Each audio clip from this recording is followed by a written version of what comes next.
door's open. We're gonna go to the table. All right, feel for the table.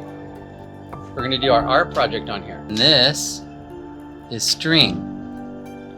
Same thing over here. We have nails. And then we have the string. The CASA is one of the most important things in a foster child's life. That CASA is going to be able to help that child. And that's what Kelly has done for Charlie. Kelly is very special in Charlie's life.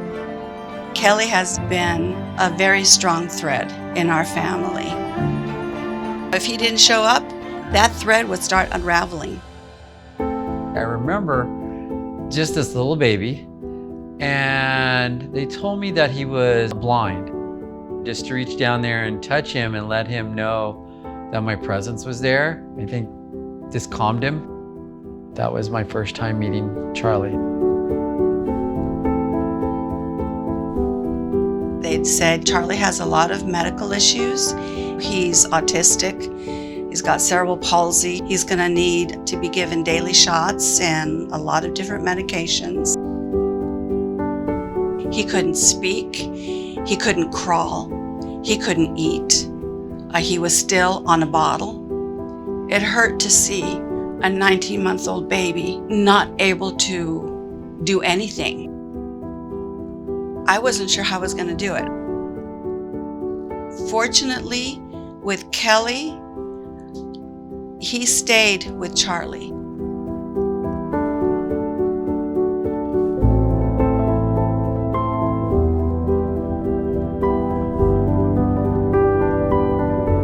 He would jump in. He would go to the IEPs that I had for Charlie, and he would also give his input on what he felt Charlie needed. I think it was just the connection of just, okay, I got to be there for him. You just take one day at a time, one challenge at a time. Kelly, you know, he's an amazing person. They were trying to find an adoptive home for him, and it wasn't working out. And then Charlie went up for adoption, and that's when I realized I am his family. And I said, he's going to stay here, that he needs a family. It was a special day, and having Kelly there, it made it more real for me. If there's one word to describe Kelly, I would say giving, because he gives a lot of himself. Voices for Children is an amazing program. Everyone needs somebody by their side. To see Charlie, who he is today and what he's accomplished, that's my payment. I think the same aspect of that is being there and saying, I'm not going to give up on you.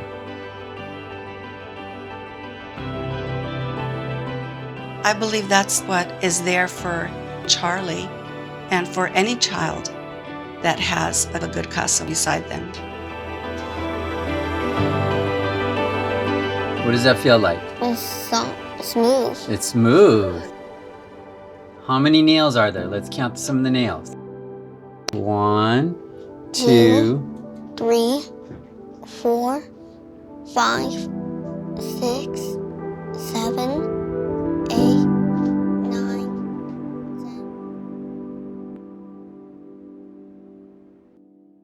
Being a CASA, it is an incredibly empowering role. It allows you to speak on behalf of some of the most vulnerable youth in our community. It gives you the chance to be there for a child who may not have anybody else in their life. So the first time I met Jerome, it was in 2008. And the three brothers, I met them where they were all living at the time. And they were kind of like, who is this woman and why is she here? It was tough. It was tough for Jerome. The oldest brother was adopted with their younger sister, and the younger brother ended up being reunified. Jerome was left. He wanted to be adopted. He was sad that he wasn't adopted. And so it was really important for me to make sure that he knew that I was always going to be there for him, to be with him at the funeral of his baby brother, to be with him in the dark times in contrast to the joyful moments, going to prom, and to be there at his graduation, and when he graduated from boot camp, and he invited me to come to Georgia and be on base and to actually physically court him. Even though I'm no longer his CASA, I am very invested in this man's life. Since 2008, yeah, a long time.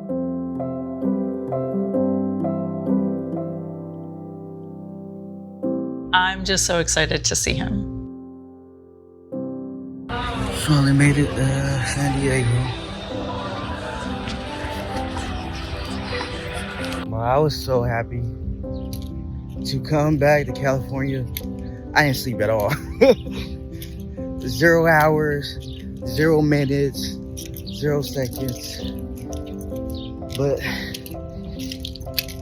yeah, I'm glad I'm coming. No, yeah, she been with me the worst at times to the best of times. I haven't had that with a lot of people in my life.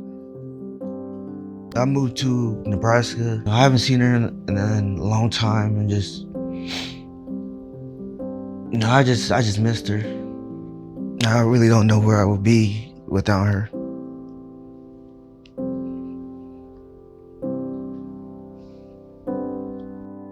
He's incredibly resilient.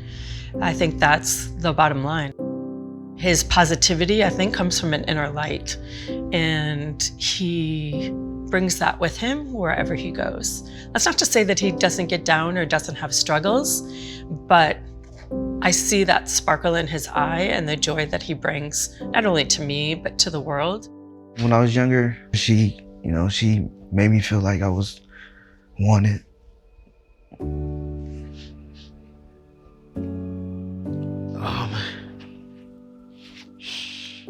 Just without her, I don't think I would be successful at life. I think I went into a different direction. I'll thank her for everything she done, especially when I got older and she still showed up for me. And respect her more.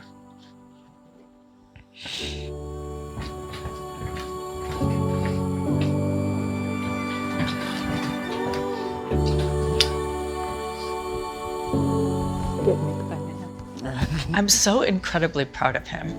Yeah, I was crying. I was crying watching you. What does it feel like for you, Cynthia, seeing him again? It feels great.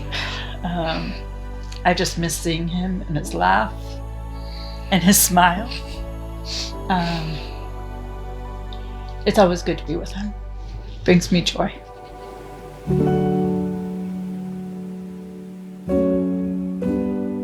I feel like Voices for Children saved my life because they gave me Cynthia. She made me feel like I was wanted.